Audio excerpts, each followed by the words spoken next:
This animation will explain the basic principle of AR-15 style rifles, such as the M16.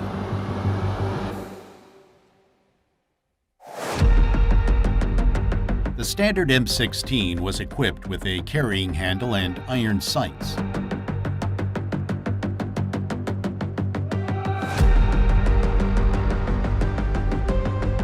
The rear and the front sight could be adjusted with a cartridge to zero the rifle.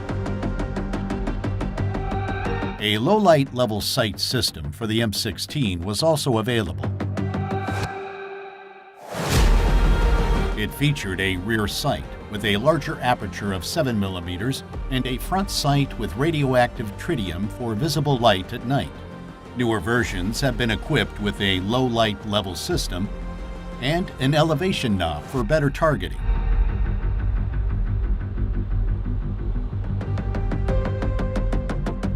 Today, a lot of accessories are available for AR-15 style rifles.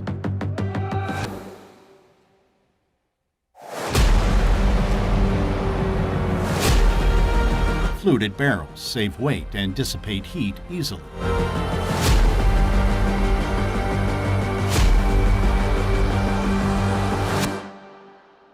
Let's have a look at the M16's trigger mechanism.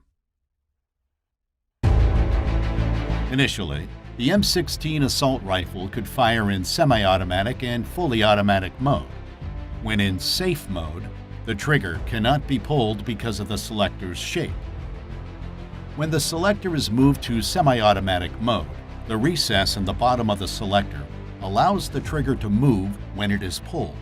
As soon as the trigger is pulled, it releases the hammer.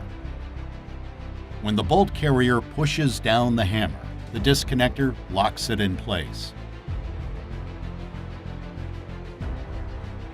Before another shot can be fired, the trigger must be released so that the trigger sear engages the hammer again. In fully automatic mode, the trigger can move freely, whereas the disconnector stays at its position.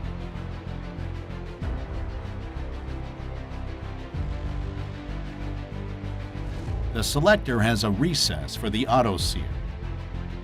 The auto sear catches the hammer when the bolt carrier moves backwards.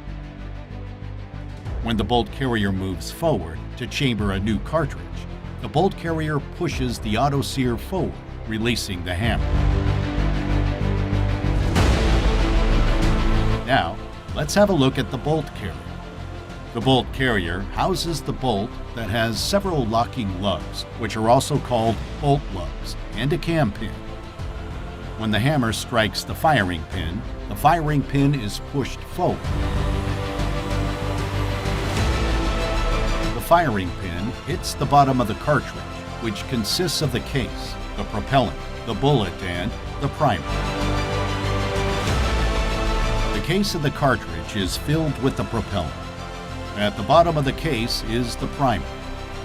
The primer holds the priming mixture. When the rifle's firing pin strikes the primer cap, the priming mixture explodes, resulting in the ignition of the propellant.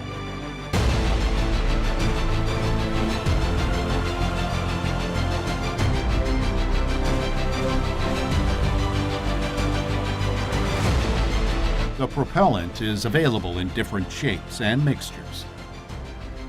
It is usually smokeless powder that reaches temperatures above 2,000 degrees Celsius. The pressure in the case pushes the bullet out of the case through the barrel to the target with a velocity of around 1 kilometer per second. The gas block and the gas tube connect the barrel with the bolt carrier.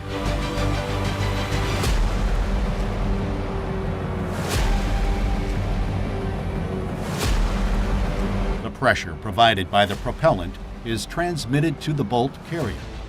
Consequently, it is pushed back. The bolt is unlocked and moved backwards by the bolt carrier by means of the cam pin. The extractor removes the spent case from the chamber, while the spring-loaded ejector ejects it.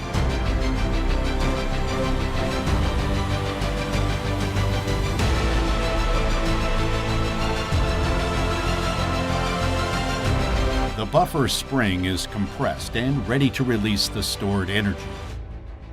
Consequently, it will push the bolt carrier back to its initial position. The bolt chambers a new cartridge.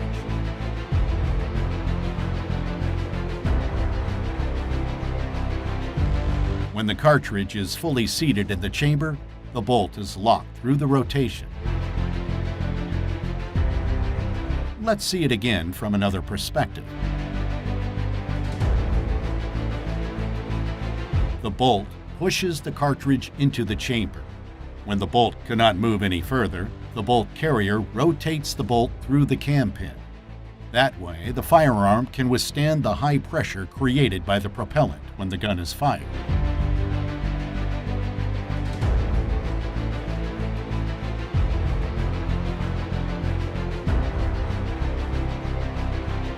Let's see again the locking mechanism. In fully automatic mode, the rifle would release the hammer and fire.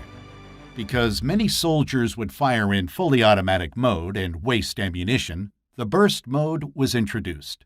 When the trigger is pulled, only 3 rounds are fired. This is possible through a spring clutch. The diameter of the spring clutch gets smaller or larger according to the direction of the force. So, when the trigger is pulled, the hammer strikes the firing pin. When the hammer is pushed back by the bolt carrier, the disconnector cam rotates thanks to the spring clutch. This is done 3 times until the burst cam follower reaches the stop notch. Because the stop notch is deeper, the disconnector holds back the hammer. So, the trigger must be released to fire again. Let's see it again from the side view.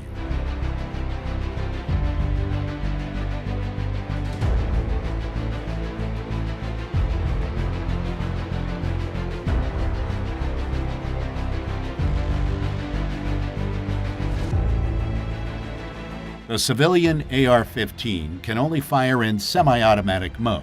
It does not have parts and recesses needed for fully automatic firing. Furthermore, the lower receiver does not have room for the auto-sear, and only a full auto bolt carrier can trip the auto-sear. The M16 and other AR-15 style rifles usually use direct impingement to cycle the action. So, when the bolt carrier moves backwards, residue can enter the upper receiver and other parts. This gunshot residue can become a big problem when the rifle is not cleaned regularly. Let's have a look at the upper receiver.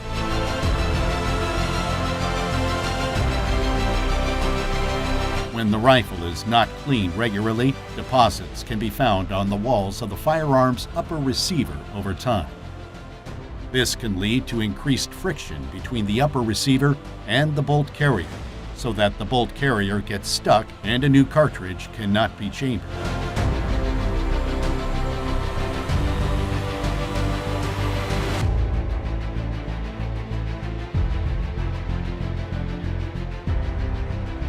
Here, the forward assist can help. Pushing the forward assist plunger will move the bolt carrier forward, thanks to the notches. This can be done until the bolt is locked and the rifle is ready to fire. Flash hiders are common on military rifles. Flash suppressors hide the flash so that the soldier is not blinded in low-light shooting conditions. They do this by dispersing the burning gases so that they cool much faster. When the magazine is empty, the spring-loaded magazine follower, which pushes the cartridges to the top of the magazine, pushes up the bolt catch. By this, the bolt catch locks the bolt. The operator can change the magazine by pressing the magazine catch.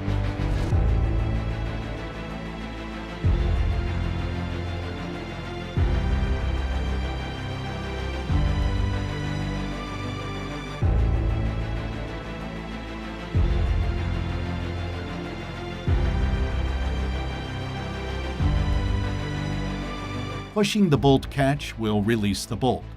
The firearm is ready to fire. Manually charging the gun is also possible. The charging handle allows the operator to move the bolt carrier to the rear. Releasing it will chamber a new cartridge.